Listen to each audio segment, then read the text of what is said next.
요즘 내란 특검의 윤석열 수사, 정부와 민주당의 검찰개혁에 모든 관심이 쏠려 있지만 조용한 곳에서 큰 게 오고 있었습니다.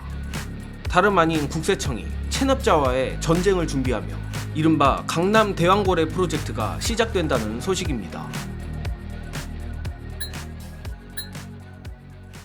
한국세정신문에서 아주 재미있고 유익한 보도가 나왔습니다. 임광현 국세청장 후보자가 인사청문회를 앞둔 가운데 국세청이 발빠르게 세금 체납자와의 일대 전쟁을 준비 중인 것으로 알려졌습니다.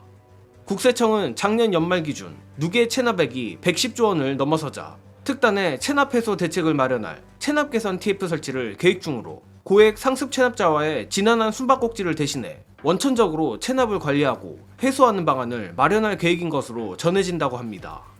특히 이재명 대통령은 대선 후보 시절부터 세금 체납이나 탈세를 정리하면 상당한 여유가 생길 수 있다며 임기 5년간 210조 원에 달하는 공약 이행에 필요한 재정 수급 방향 중 하나로 체납 세금 징수를 제시하기도 한 만큼 국세청도 앞서 말했듯 새로운 국세청장 임명과 정권 기조에 발맞춰 본격적인 체납자와의 전쟁에 나선 것으로 보입니다. 사실 이미 국세청은 대선 직후인 지난 6월 10일 고액 상습 체납자 710명을 대상으로 체납 세금 추징에 착수했음을 발표한 바 있는데 그간 국세청이 체납 세금을 해소하기 위해 세무서 추적조사 전담반 운영 확대 및 AI 추적조사 시스템 고도화 등 기울인 노력도 상당하다고 하며 이에 국세청이 작년에 징수한 체납 세금 금액만 무려 2조 8천억 원에 달한다고 합니다. 다만 국세청의 이 같은 노력에도 매년 누계 체납액은 늘어나고 있는 실정이라 합니다. 더욱이 현실적 여건 등으로 인해 국세청이 징수를 위해 공을 들이고 있는 금액은 110조 체납 세금액 중 19조 정도에 불과하며 이 19조 중에서도 8조 4천억 정도가 부가가치세라 징수가 까다롭다고 합니다. 결국 관건은 이재명 정권의 지속적인 관심과 더불어 임광현 국세청장 후보자의 강력한 의지 및 플랜, 또 이번에 신설 예정인 체납 개선 TF를 어떻게 발전시키느냐가 될 것으로 보입니다. 그러나 이른바 대왕고래, 동해에서 석유를 찾아 한탕 해보겠다는 윤석열 정권과 달리 이재명 정권은 실제 하는 체납 세금을 타겟팅한 것만 봐도 현실성이라든지 이른바 효능감은 윤석열과 차원이 다른 게 분명합니다. 또한 110조 원이면 이재명 정권이 5년 동안 필요한 210조 원의 절반이 준비되는 것이라 더더욱 그렇습니다. 물론 누계 체납액 110조 원을 전부 징수한다는 건 사실상 불가능일 거고 냉정하게 말해 30-40조만 징수해도 어마어마한 성과입니다. 다만 하필 체납액 상위 세무서가 대거 국민의힘 텃밭 서울 강남에 몰려있는 걸 보면 추측건대 돈이 있는데도 세금을 안 내는 악성 체납자들만 털어도 이재명 정부의 공약이행 재정에 큰 도움이 되리라 생각합니다. 아무튼 조만간 있을 국세청발 강남 대왕고래 프로젝트가 상당히 기대되는데 마침 세금 얘기가 나왔으니 관련해 국민의힘 박수영이 25만원 소비 쿠폰 망언 때문에 그야말로 뚝 까맞고 있는 중입니다. 특히 해수부보다 산업은행이 낫다. 그래도 해수부는 자기 지역구에 보내달라. 부산 시민은 25만원 필요 없다고 페북에 쓴 발언이 부산 시민들의 심기를 건드렸습니다. 물론 모든 근거는 지역화폐 승수효과 없다.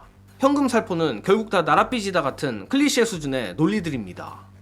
하지만 지역화폐 승수효과가 적을 수는 있어도 승수효과는 분명 있다는 것이 팩트이며 정예능의 전문성을 발휘해보자면 지금 같은 비상경제시국엔 실상 현금 살포도 아니지만 저들이 현금 살포라 부르는 지역화폐가 훨씬 적합한 방법이라고 봅니다. 예컨대 감세를 통한 경기부양은 이른바 세금의 역진성이라 하여 세금을 많이 내는 고소득자일수록 더 큰 이득을 보지만 소득이 낮아질수록 감세의 이득을 못 보는 치명적 한계가 존재합니다. 그러나 지역화폐는 즉시 소비효과뿐 아니라 지역 내에서만 사용이 가능하고 특히 저소득층일수록 한계의 소비 성향이 높아 지역화폐의 승수효과가 극대화되는 어마어마한 장점이 있습니다. 한마디로 박수영의 트집잡기는 팩트에도 거의 맞지 않는 그저 나라와 시민들을 볼모로 이재명 정부를 발목 잡겠다는 의도로밖에 보이지 않는다는 겁니다. 그리고 애초에 그 국민의힘이 배출한 내란 속에 윤석열을 일으킨 계엄 덕에 공중에서 분해된 돈에 비하면 이번 지역화폐는 코딱지 수준이나 마찬가지입니다.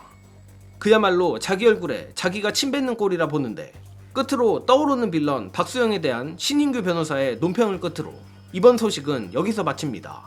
영상 봐주신 여러분 감사합니다. 그 박수영 의원의 이 말에 대해서 너나 받지 말아라 뭐 그거는 미러링 같은 건데 어떤 분은 그런 얘기도 하신대요. 민생회복 지원금은 필요한데 박수영 너는 필요 없다.